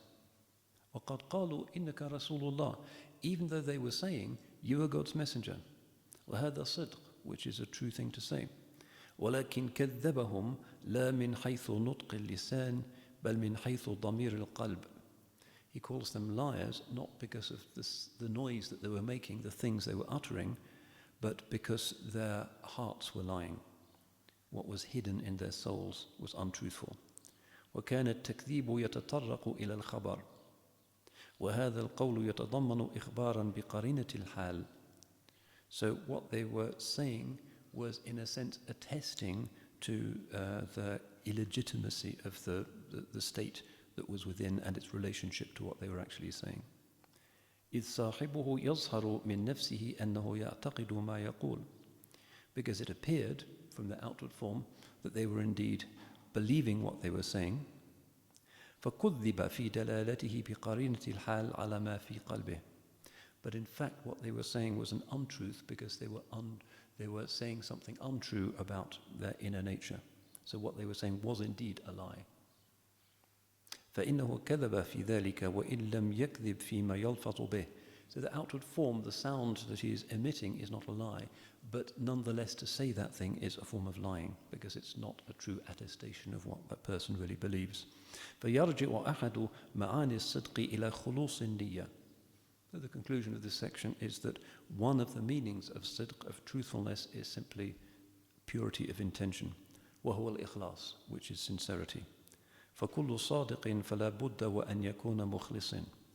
So every person of truthfulness must necessarily also be a person of sincerity. So we can see how he's distinguishing between these, and he has been quite insistent, even though this book is essentially about a single manner of being, a single disposition of the heart, that he differentiates between intention and sincerity and truthfulness. So we get into the same topic from these three different angles, that niyyah is the more theoretical thing, the actual cognitive act of forming a purpose, or, as he says, finding that purpose within oneself. And then the ikhlas is the determination of the reasons for that purpose, and that is something that we can work on. And then the sidq is the underlying consequence of all of this in terms of being a truthful person. So the sidq, the person of real niyyah and real ikhlas, can be summed up as a person who is sadiq. So the final outcome, the ethical excellence that is delivered by this, the actual virtue, is sidq itself. Be with the sadiqeen, Allah says, be with the people who are true. So that's his second, which is to do with intention and sincerity. Let's take the third now. الصدق الثالث صدق العزم. The third truthfulness is truthfulness in one's resolution. In other words, you're really determined to do something and to be true in that, really to mean it. فإن الإنسان قد يقدم العزم على العمل. It often happens, he says, that human beings have a determination to do something before something else happens or before doing it. فيقول في نفسه, so somebody might say to himself, إن رزقني الله مالا تصدقت بجميعه أو بشطره. If one day God gives me some money, I will give all of it away in charity or half of it. أو إن لقيت عدوا في سبيل الله تعالى قاتلت ولم أبالي وإن قتلت. If one day I am in a war and I find the enemy, I shall fight and I shall not care if I myself am killed in the process. وإن أعطاني الله تعالى ولاية عدلت فيها ولم أعصي الله تعالى بظلم وميل إلى خلق. If one day God gives me power and authority, I shall be just in that position, and I will not disobey God through by being unjust or by inclining to some people at the expense of others. So this is, again, part of his psychology, that very often we have these determinations within ourselves that might constitute much of our inner conversation. If one day I come into some money, I will do that. If I have a child, I will certainly make sure the child is a hafiz. If I ever visit this scholar, I will do this virtuous thing. So this azm, this determination, is a kind of conditional feature of the way that human consciousness operates, which is very common. And sometimes it can be a form of indulgence. It can be a kind of tamanni, beginning, as it were, with if only, a way of flattering myself. If only I had enough money to give you what you need to build your hospital in Pakistan. If surely I would help if only I could. And much, again, of our inner conversation is of that type. And that's a form of self-flattery, or sometimes making excuses for ourselves. But that's not what the Imam is talking about here. When he speaks of the sihat al-azm, he's talking about the healthier inner state of genuinely intending to do something in this sort of conditional mood.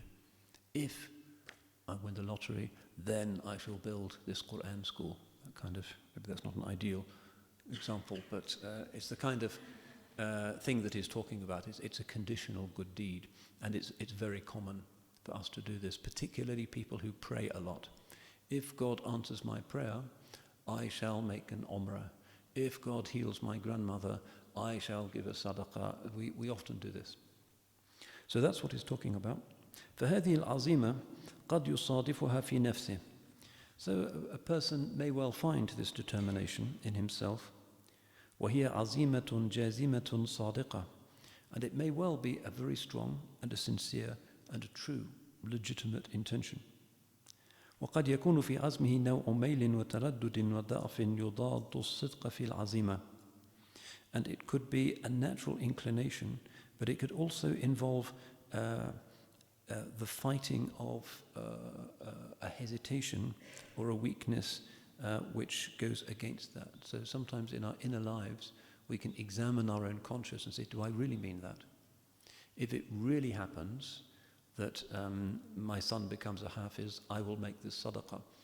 And we need to scrutinize ourselves to make sure that these intentions are true rather than just being ways of praising ourselves. فكان الصدق ها هنا عبارة عن التمام والقوة. What we're talking about here is a sidq, a truthfulness, which is a kind of perfection, strong determination.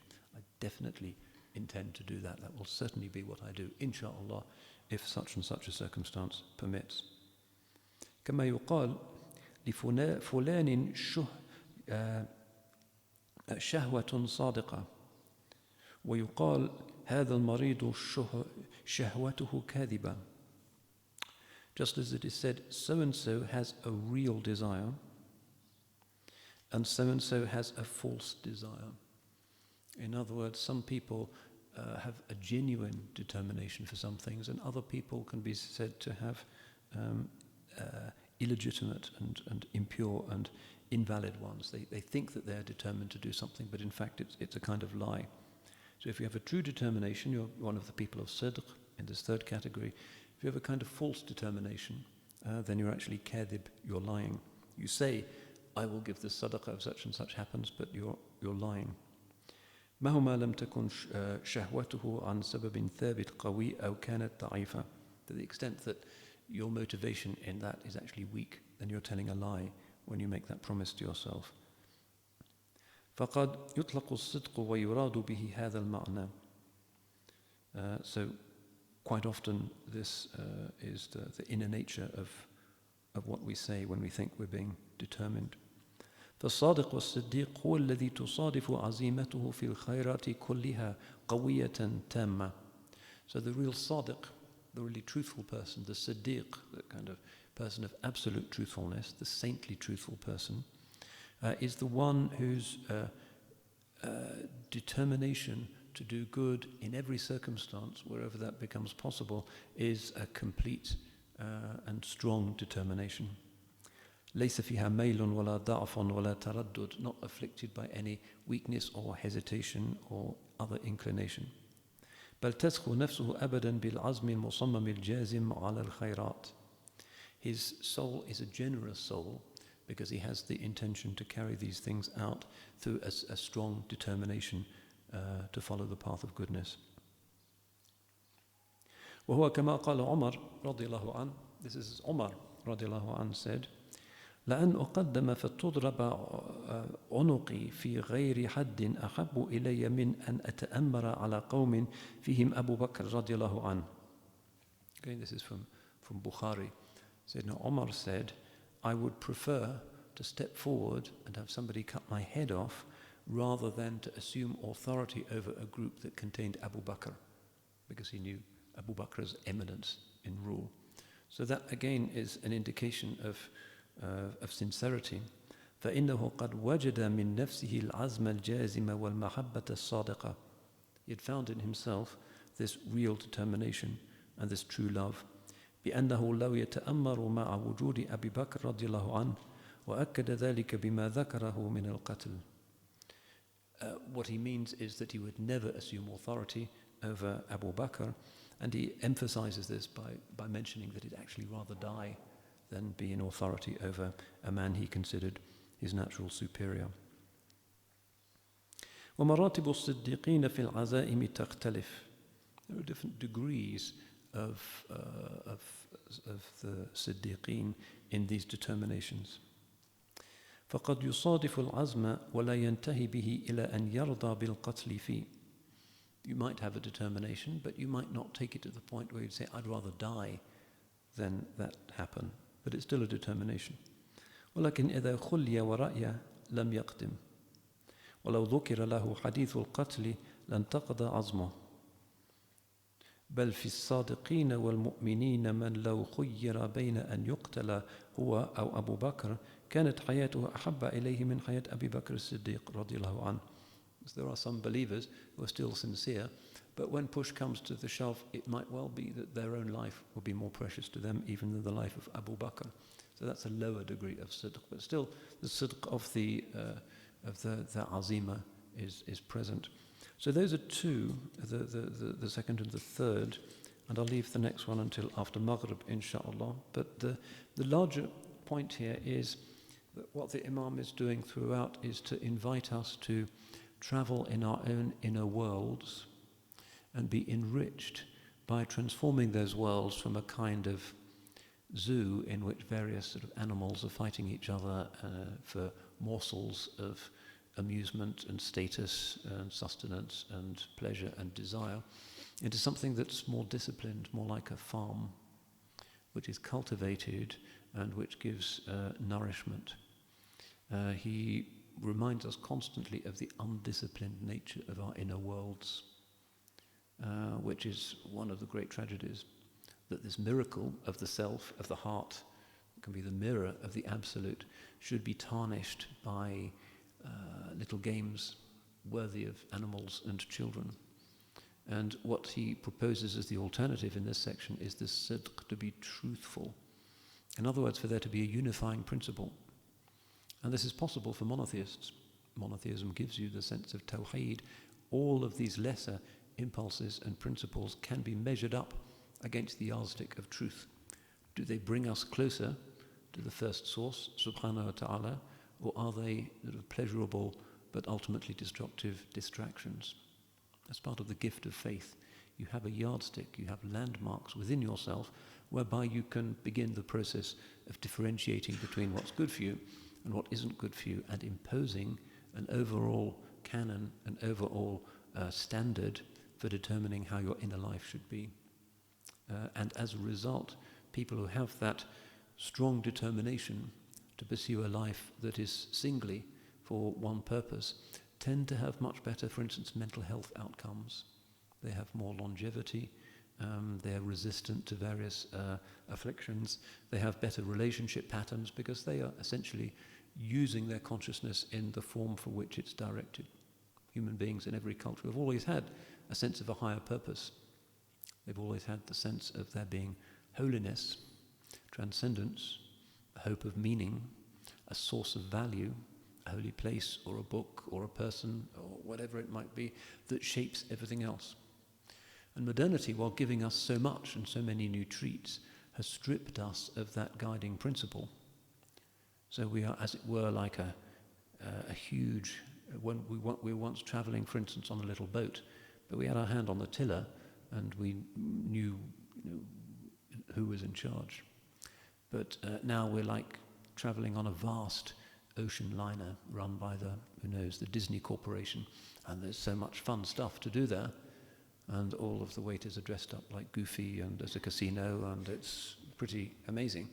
But there's nobody really holding the wheel, and it's not really going anywhere.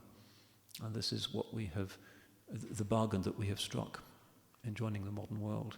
We have lost sight of content in our desire for form. We have lost ma'na and become focused on hiss. And the dunya has opened itself to us in this extraordinary cornucopia of new ways of feeling great about ourselves and being comfortable and being gratified. Every last pleasure circle of the brain, every last little neuron that can squirt out an endorphin has been carefully mapped, and people are making money out of it, and we're being zapped constantly with pleasurable signals, but there's no fundamental direction to it all. So what the Imam is offering here is a way of plunging into our inner lives and scrutinizing, as human beings can do, the reasons why we do things, and trying to assess in as objective a way as we can, and it's the scripture that gives us the yardstick for that objectivity, what is right about ourselves and what is not right. And the mark of the person who has successfully embarked upon that journey is that he finds what is within so challenging, but also so interesting, that he doesn't have much time left for trying to diagnose the faults of others. طُوبَى لِمَنْ شَغَلَتْهُ عُيُوبُهُ عَنْ عُيُوبِ النَّاسِ. Blessed is he who is too busy with his own faults to even notice the faults of others. So one mark of the person who is engaging in this work of inner discipline and scrutiny and wants to be sincere, wants to have a sound niyyah, wants to be sadiq, wants to be a human being in control of the tiller of the boat of his inward thoughts, is that that person will find it easier to act ethically because he's aware of his own weaknesses, aware of the fallacious reasoning that the devil presents for so many of the preferences and decisions that he takes. How can such a person be arrogant? But it's not a penitential exercise.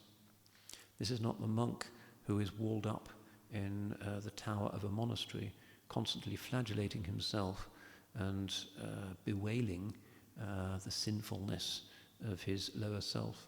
This is not the Islamic way either, because ultimately we have confidence in the divine grace.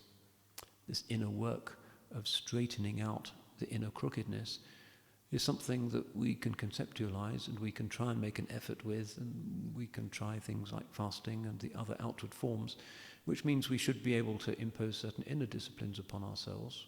We shouldn't believe that we're not capable of abstaining from pleasures. But ultimately, billahi tawfiq, the success comes from Allah subhanahu wa ta'ala, and the ruh, which is one of his mysteries, the purification of the ruh and the settling of the dross of the heart to the bottom of its lake so that it can function as a mirror, once again, is something that we can begin to conceptualize in our heads, but it's ultimately a divine gift. It's a mawhiba or a karama. But because he has called himself Arham ar-Rahimin, and has so many other bright names, Ar-Rashid, As-Sabur, Al-Hadi, Al-Wakil, Al-Hasib, so many of those names that indicate that he is taking our guidance in hand, we can be optimistic because ultimately the whole system, including that determines the mysteries of the turbulences of the self, is in good hands, which are the divine hands. And so the believer doesn't need to flagellate himself, but places himself in the hands of a benign providence. So we'll move on to section 4 next time, inshallah. And inshallah, by the end of the day, we'll be able to finish the book. Tomorrow morning, inshallah, if you have any questions, I'll be happy to try and answer them. Assalamu alaikum wa rahmatullah.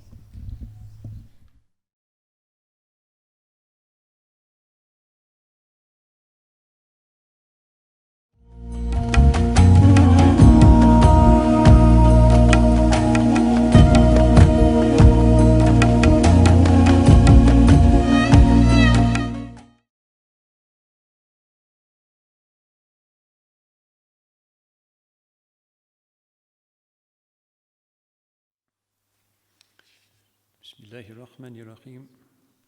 Sallallahu ala Sayyidina Muhammad al-Mustafa wa ala alihi wa sahbihi wa sallam. The Fifth form of sidq, as-sidq al-khamis, of which our Imam speaks, is fil a'mal, concerning actions. And this will become clear momentarily. وهو أن يجتهد حتى لا تدل أعماله الظاهرة على أمر في باطنه لا يتصف هو به. This is our necessary effort that we ensure that our outward actions do not suggest an inward state which is not actually our reality. And the way of bringing this about is not by abandoning those meritorious outward actions, بأن يترك الأعمال ولكن بأن يستجر الباطن في تصديق الظاهر, but to force the inward to comply with the outward. وهذا يخالف ما ذكرناه من ترك الرياء, and this is different to the discussion we've already presented regarding the need to avoid ostentation. لأن المرائي هو الذي يقصد ذلك لأجل الخلق, because the ostentatious person is somebody whose outward is better than his inward because of the existence of outside observers. ورب واقف على هيئة الخشوع في صلاته ليس يقصد به مشاهدة غيره. But there are many people whose outward dignity in prayer is not there because of the desire to be seen by others. But still that person's inward nature is heedless in the prayer. فمن ينظر إليه يراه قائما بين يدي الله سبحانه وتعالى هو بالباطن قائم في السوق بين يدي شهوة من شهواته. Somebody might look at him and consider him to be sincerely worshipping God, but inwardly he's actually thinking about himself standing in the market surrounded by his pleasures. So this is a differentiation that the Imam is drawing, again a psychological point. The ostentatious person, the mura'i, the one who's guilty of riya, is the one who is outwardly complying with the life of virtue in order to be seen and praised by others. But there are other people who are not really interested in whether others are noticing or praising them or not, but whose outward is still better than their inward life. And that also is a failure of sidq. And the Imam makes this the subject of this chapter.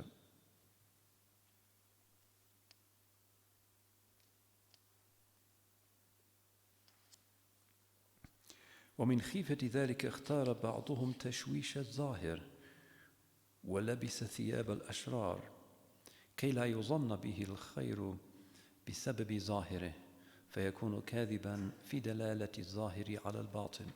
And for this reason, some people, out of fear of this imbalance, deliberately sought to impair the righteousness of their outward appearance by wearing clothes, for instance, associated with evildoers, so that people might not think good of them, for fear that that might be a way of living a lie. So in order to restore the sidq, these people, and these are the people usually called in our civilization the malamatiyya, those who bring upon themselves the blame of an uninformed creation, in order to restore their sidq and their sincerity, and sometimes can be performing all kinds of actions that might seem to be outrageous, specifically to preserve their sincerity.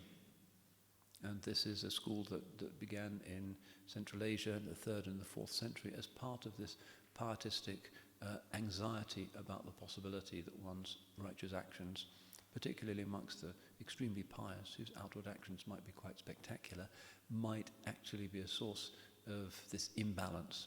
Outwardly they're not as good as they are inwardly.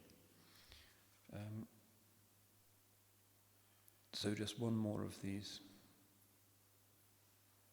وقال معاوية بن قرة من يدلني على بكاء بالليل بسام بالنهار. Who can point me to that man who is weeping all night and smiling all day? In other words, somebody whose inner life is one of penitence and self-reproach and scrutiny of sin and dread of the divine scrutiny, but outwardly is constantly smiling and reassuring to others. That's the state of the wali. Inward skepticism about himself, outward compassion with creation.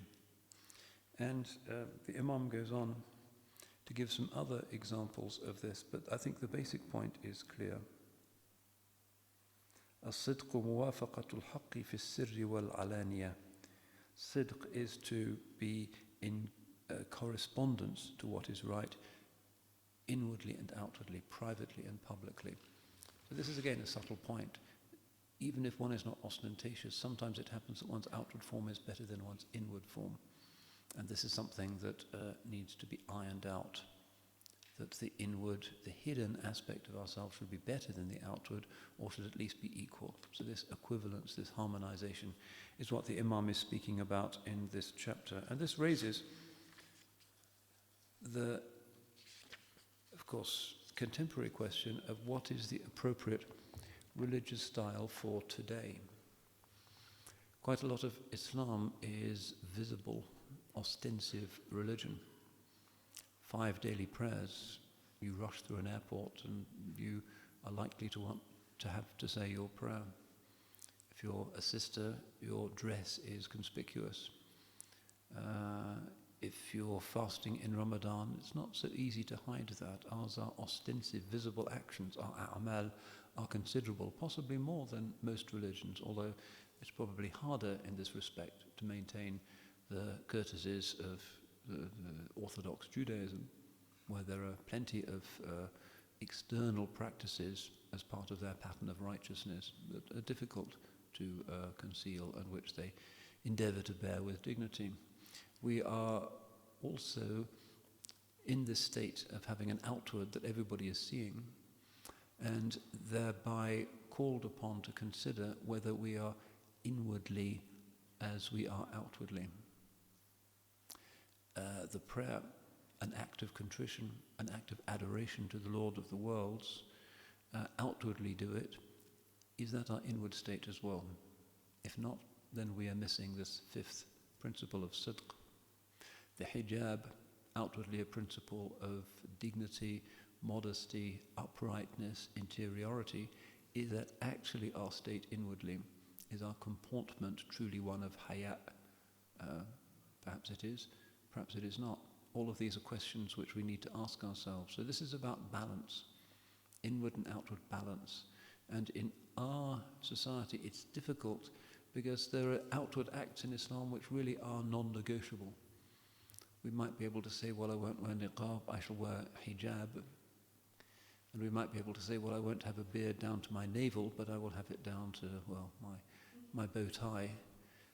But there are limits and boundaries. We cannot disappear altogether.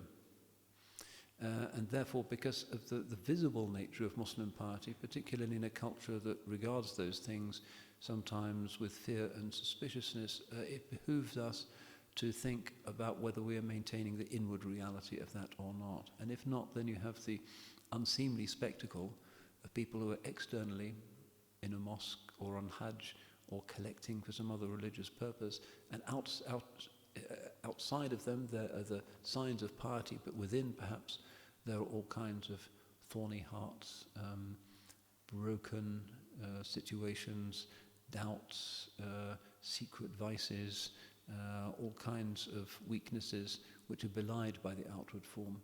So we need to think about our religious style in modern conditions. What exactly is it that we wish to hold up to the world? What are we saying?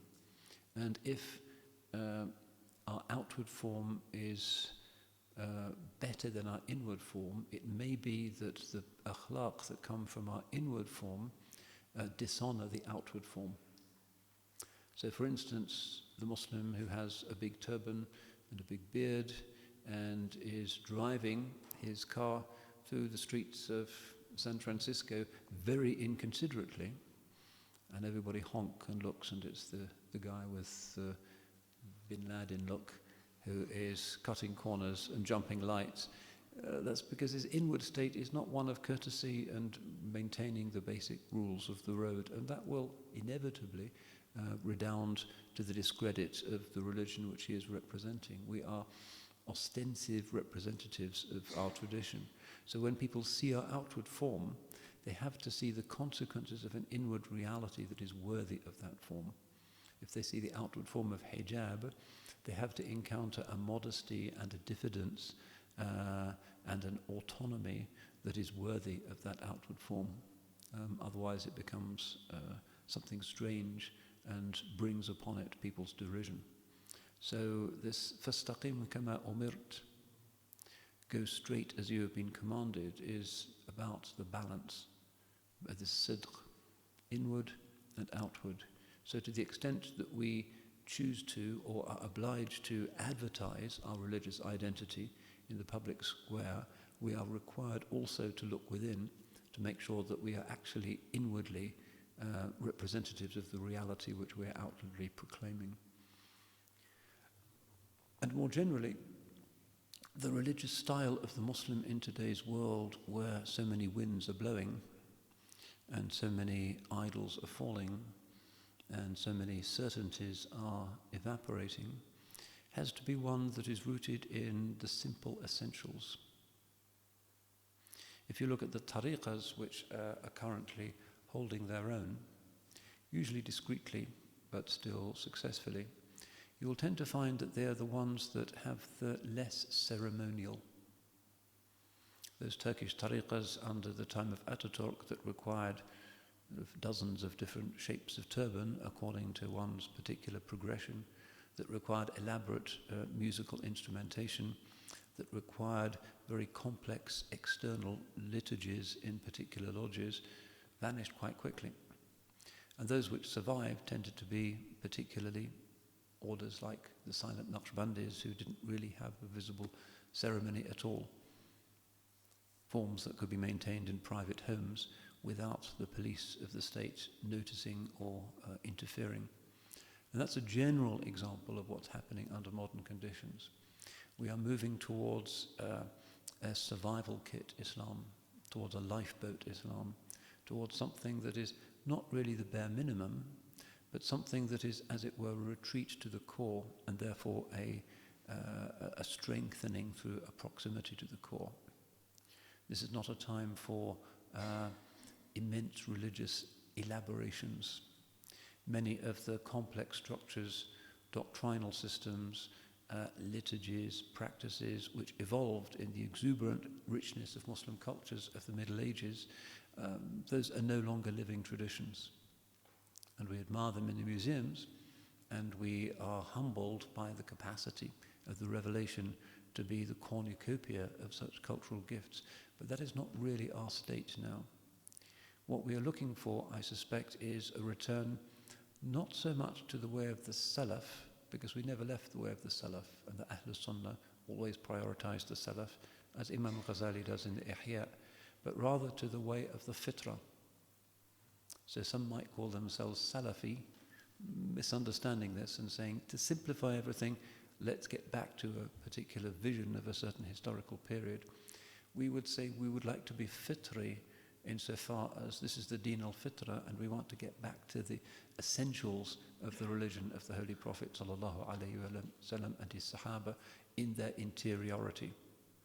In other words, not a massive replication of outward forms, but the acceptance of outward forms with the interiorization that the Imam here is urging upon us. In other words, a focus on intention, sincerity, decency, the basic human virtues, and a respect for the rights of others. Ar-Rahimun yarhamuhum ar-Rahman, the compassionate, the all-compassionate shall show compassion to them. Irhamu man fil ard, yarhamukum man fis sama'. Have mercy on those who are on earth, and he who is in heaven shall have mercy on you. This should be the motto, the slogan of Muslims, particularly living in the West, where there is so much brokenness and so much misfortune, so much unhappiness, so much loneliness, despite the outward panoply of a successful material civilization. So many people with mental health issues, so many failing relationships, so many abandoned old people. The landscape is familiar, and the situation is getting worse and spreading now into the Muslim lands. This is an age of fragmentation, although it was supposed to be an age of individuality, but they couldn't quite make that distinction clear enough. We're fragmenting.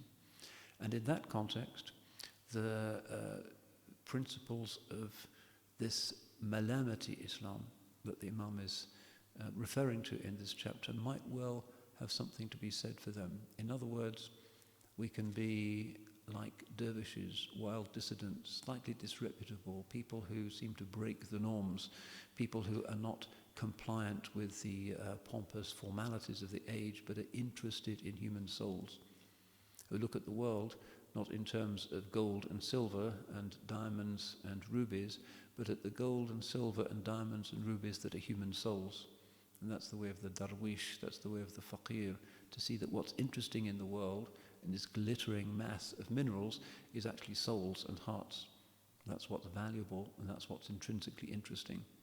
Everything else is just a variety of material elements. So this, it seems to me, is what is required. And the great commandment, Kunu Rabbaniyin, be lordly, be attached to the Lord, which many of the sheikhs in our day, when they see the silsilas coming to an end, and the zawaya and the khanaqahs closed, and the old complex structures of spiritual tarbiyah in our religion folding up their tents and stealing away, leaving us feeling a little bit orphaned, will say this is the verse that we should cling to. Kunu Rabbaniyin, be lordly. In other words, maintain dhikrullah in a simple way. Be attached to the divine presence. Remember Allah subhanahu wa ta'ala in whatever context that you can, and be attracted to people of good heart, and try and repair whatever brokenness is near you in whatever way you can. So this, I think, is one of the implications of this Imam's call for a turn within, because these are universally respected virtues. The person with a good intention, his company is always welcome. The person who is sincere is always respected. And the person who is sadiq, the person who is true in his speech and in his promises and in his fulfillment of his promises and in the balance of his inward and his outward and all of these things, that is a person who is universally respected. These are universal values that the Imam is setting before us. So we ask Allah subhanahu wa ta'ala to give us the necessary wisdom to stay afloat amidst the storms of modernity, and to be people of the fitrah, to be people who revere Allah's signs in nature and in themselves and in others, people of sincerity, people of ikhlas, people of sidq, insha'Allah. Barakallahu feekum, assalamu alaikum wa rahmatullah, wa tusbihun ala khair.